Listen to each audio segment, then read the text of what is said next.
ಕುಮಾರಸ್ವಾಮಿ ಬೆಂಗಳೂರು ನಗರದ ಭೂಮಿಯೆಲ್ಲ ಒಡೆಯ ಕೊಟ್ಬಿಟ್ಟವನೇ ಅಂತೇಳಿ ನನ್ನ ಮೇಲೆ ಆಪಾದನೆ ಮಾಡಿದ್ರಿ. ಈಗ ಕುಮಾರಸ್ವಾಮಿಯ ಕನಸಿನ ಕೂಸನ್ನು ಜಾರಿಗೆ ತರ ಕೊಟ್ಟವ್ರಂತೆ.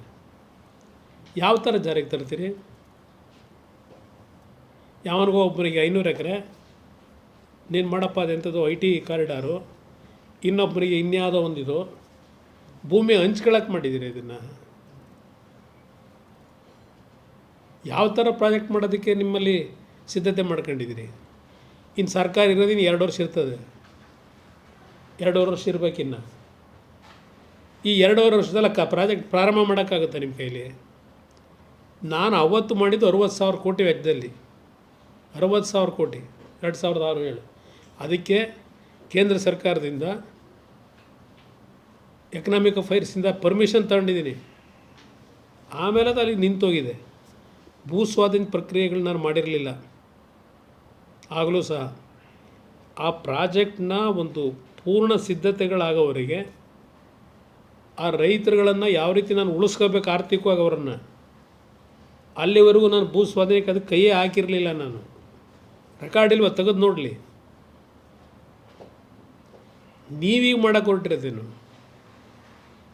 ಈಗಾಗಲೇ ಒಂದು 2-3 ಸಾವಿರ ಎಕರೆ ಯಾವ ಥರ ಏನೇನು ಮಾಡಿದಿರಿ ಅನ್ನೋದು ಗೊತ್ತಿದೆ ನನಗೆ. ಈಗಿನ ವ್ಯವಸ್ಥೆಗಳಿದೆಯಲ್ಲ,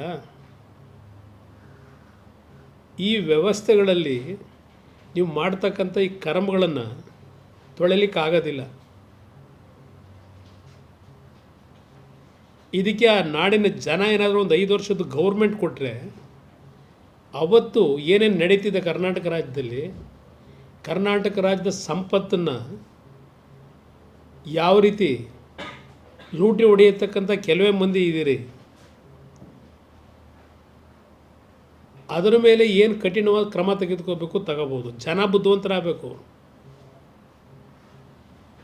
ಯಾವುದೋ ಕುಮಾರಸ್ವಾಮಿ 40 ವರ್ಷದ ಹಿಂದೆ ಖರೀದಿ ಮಾಡಿದ ಭೂಮಿ,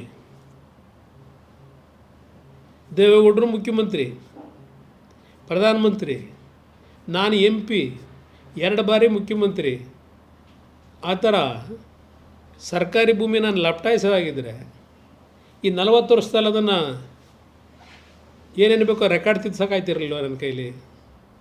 ಅದಕ್ಕೂ SIT ಈಗ ಇವ್ರದ್ದು.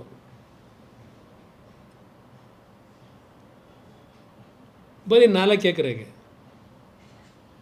ನನಗೆ ಇನ್ನೂ